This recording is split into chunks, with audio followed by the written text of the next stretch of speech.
Bienvenue. Welcome to Coffee Talk with King Francois I, where we will discover the tales, trials, and talents of Renaissance Festival performers, merchants, and die-hard attendees as we journey by way of light-hearted and even at times heartwarming conversations about the Renaissance Festival world.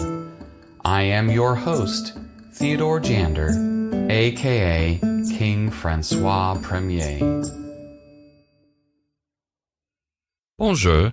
Welcome to Coffee Talk with King Francois I, episode 33. Why coffee? I am your host, Theodore Jander.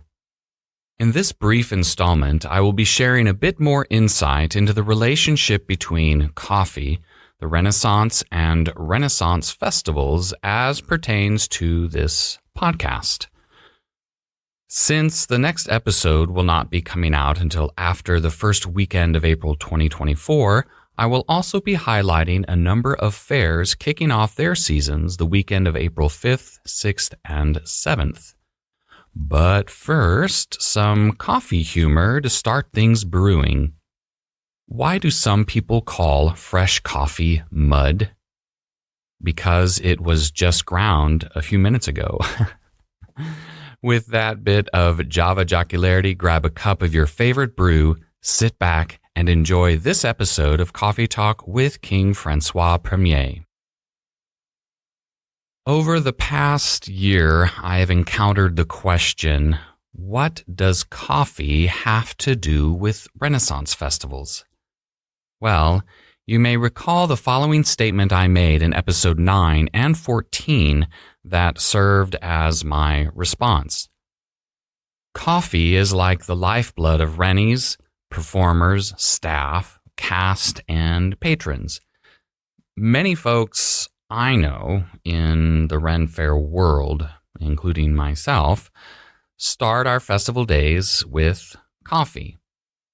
Although something I have not mentioned is that every festival I have attended and the many fairs I have researched sell coffee for drinking as well as some selling coffee that you can brew at home.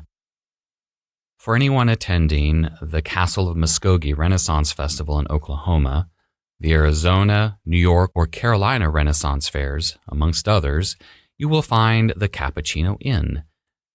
To satiate your dark brewing palate at the Pennsylvania Renaissance Festival, you will find the Dark Night Cafe and the Dark Night Rises. I would imagine that their most popular roast is probably the dark roast. The Sherwood Forest Fair, which, quick side note, does run 3 more weekends in April, offers 4 locations for one's coffee consumption. The Lowland Cafe and Bakery Annex, the Highland Cafe and Bakery, the Jerusalem Cafe, where you can purchase Turkish coffee, and the Hill Haven Hookah and Coffee. Needless to say, coffee is indeed a staple beverage at many, if not all, Renaissance festivals. However, it is true that coffee consumption during the Renaissance era fell well short compared to a few centuries later and beyond. That said, coffee did come to mainland Europe in the 16th century by way of traders traveling from the Middle East, with many seeking to unload their goods in the port city of Venice, Italy. Unfortunately, some clergymen who believed coffee to be satanic banned the apparently jinxed Java, thus stymieing the spread of this delicious brew. Regardless, thanks to Pope Clement VII, who absolutely loved his goblet of Morning Joe, lifted the ban around the year 1600.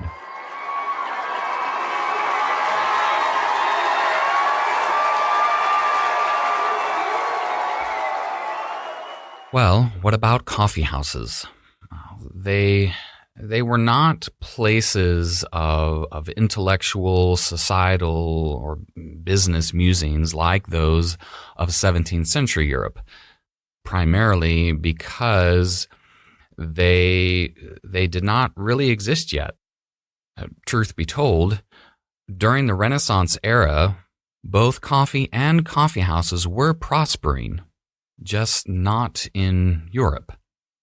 The Middle East is where coffee consumption and coffee houses became trendy in the 16th century. During the late 1400s, coffee made its way into the Middle East through the port of Mocha in Yemen, gaining popularity due to its energizing effects. With the spread of this rejuvenating Java, coffee houses, or kave khane, sprang up throughout the Middle East. These establishments brewed with business, intellectual, political, and cultural discussions, dealings, debates, and the like.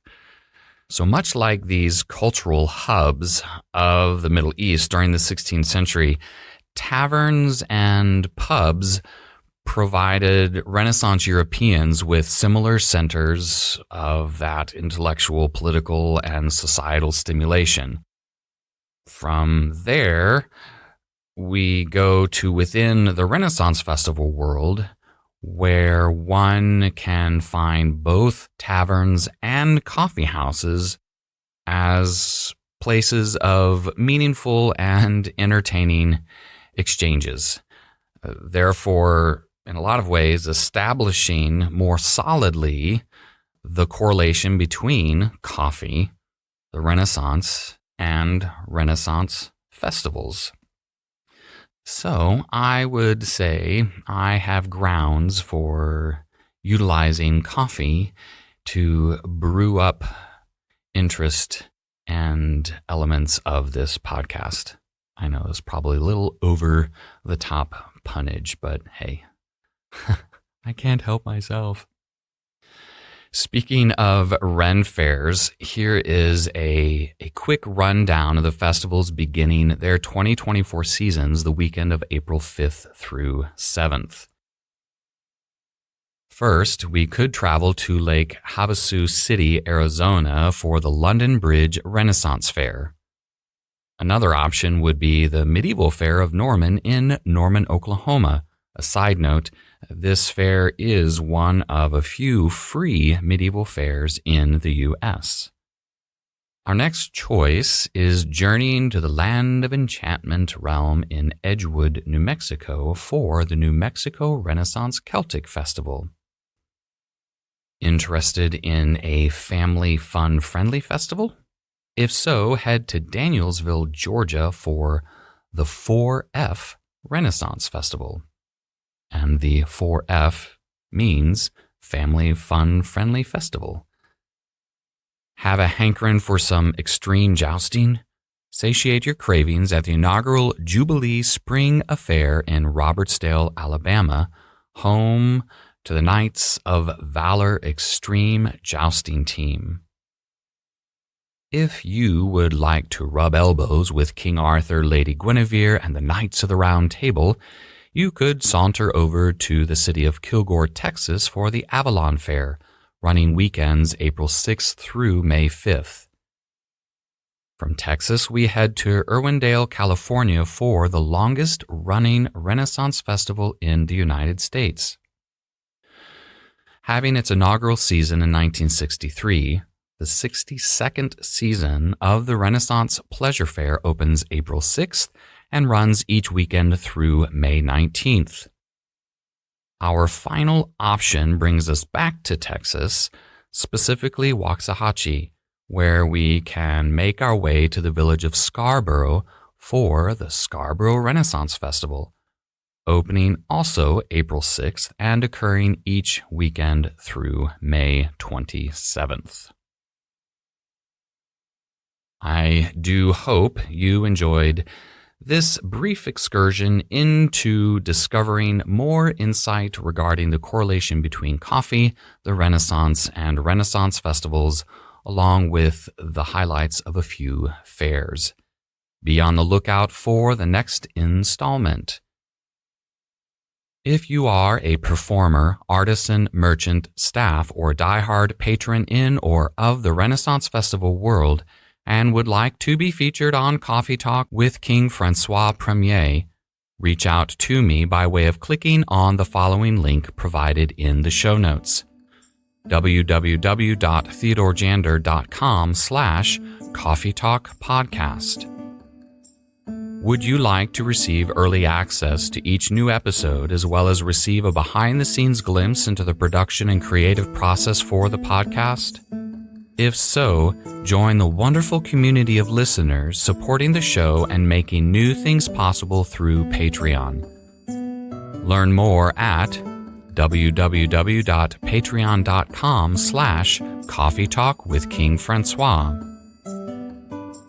Thank you so much for tuning in to Coffee Talk with King Francois I. A bientôt. See you soon. Ciao for now and au revoir.